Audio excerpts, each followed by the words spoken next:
the reason why a lot of people, not just Africans, but a lot of people all over the world have been really interested in the recent Ugandan election. Here is a president who came into power at a very young age, that is Museveni. He was in his 30s, by the way, when he founded the Front for National Salvation that removed Idi Amin, the dictator, in 1979. You guys remember Idi Amin? He also founded the National Resistance Army that removed the president that came in after Idi Amin, that is Milton Obote, in 1985. As bad as Idi Amin was, he was only in power for 8 years, and then Museveni wanted to be president, but he didn't win that election against Obote. He said that the election was rigged, but within 5 years of Obote coming into power, Museveni kicked him out. So after removing two presidents, Museveni declared himself the president of Uganda in 1986 at the age of 42. So it wasn't like he came in through an election. So he came in as a hero, saving people from dictators. But many people would argue that he himself has now become a dictator. The problem of Africa in general, and Uganda in particular, is not the people, but leaders who want to overstay in power. And there you are going for a sixth term. Why do you think that's a good thing? Nobody knows more about Uganda than ourselves. I am here. I have got a lot of experience, and I can tell you who is in the wrong and who is in the right. This month, January, makes it 35 years since Museveni declared himself the president of Uganda. And because Uganda has an age limit when it comes to presidency in their constitution, in 2017, he changed the constitution so that he could continue to hold on to power by fire by force. So for someone that came into power at a young age, now not wanting young people to get into power, that is why a lot of people are paying attention to what is happening in Uganda. You know, 80% of your country is under 35 years old. They weren't even born when you first came into office. Why do you think you deserve another term? I am the one who enabled the 80% survive childhood diseases, and we have given them education, and we have given them a base for the economy. Wow. Can you imagine that response? That is reason for holding on to power by fire by force. Hey, whoa.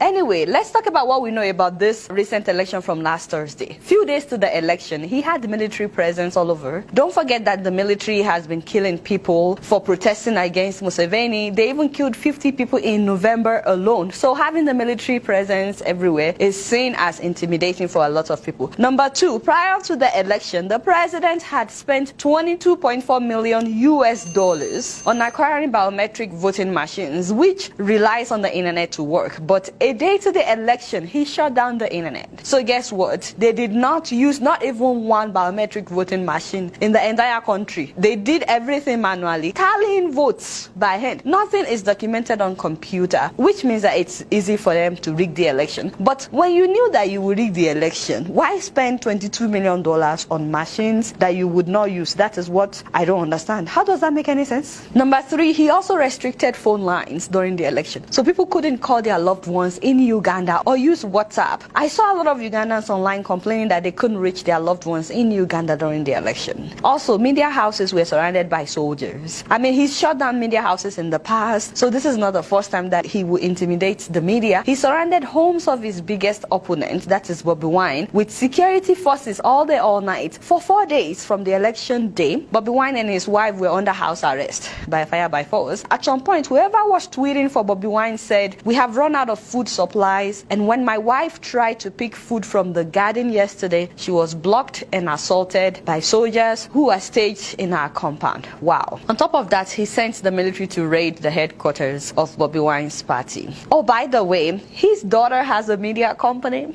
and guess who's releasing the result of the election? As in the daughter's media company was releasing the results of the election, saying that Museveni was winning. Meanwhile, the videos that were circulating online, people counting votes at polling stations, Bobi Wine was winning when people were counting, literally. But his daughter's media house kept saying that her father was winning the election. I need to say something real quick. I've seen a lot of people circulating a video of a woman who is being assaulted, and people are claiming that that's Bobi Wine's wife. That is not Bobi Wine's wife. This is Bobi Wine's wife. The beautiful Barbie is Bobi Wine's wife. So it's like Bobby and Barbie. This is Bobi Wine's wife. Very beautiful woman. I need to do a story about this woman someday. As in, I so much admire her. My sister, we love you. She is a beautiful 35-year-old mother of 4.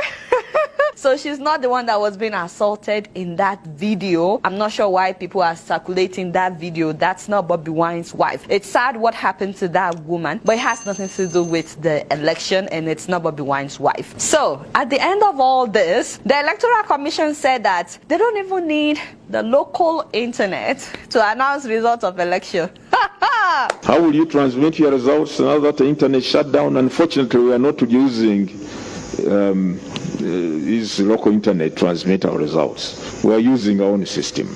Wow.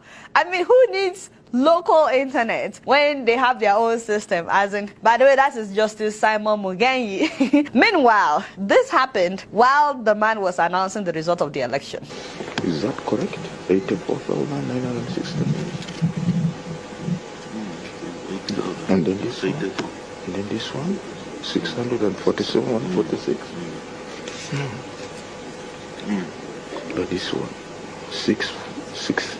Wow. Looks like even he was shocked by the numbers that he was seeing. Can I tell you that he was actually shocked by at least 3 numbers? In fact, according to that video, he questioned 3 different numbers before the media turned off the TV. But he was questioning them like, are you sure this is right? And how about this? And how about this? Sir, Justice, in case of next time, if Museveni gives you the numbers that he wants, you should always do rehearsal. You should always practice before you go out there.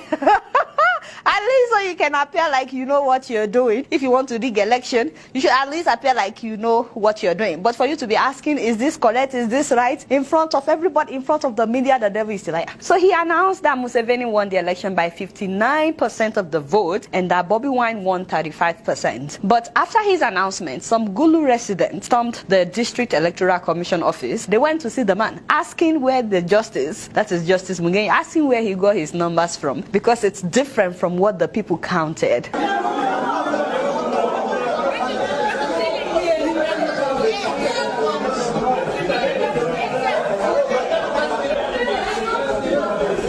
Oh wow. I mean, I love these people, but I love these people. I'm just so happy that people went and challenged him so that he knows that they know they are watching him on Plasma TV. So in conclusion, I want to know what you guys think. Do you think that Museveni rigged this election or not? Definitely there are people who voted for Museveni. There are people who still believe in Museveni and what he stands for. And there are people who are just loyal to Museveni. Also, there are people who voted for Museveni out of fear. But was this election free and fair? So I really love how the UN Watch put it on their Twitter page. They said, congratulations to Ugandan President Yoweri Museveni on winning re-election after murdering, imprisoning, and silencing opponents, shutting down the internet, and committing widespread voter fraud. I was like, ooh, snap, they went there.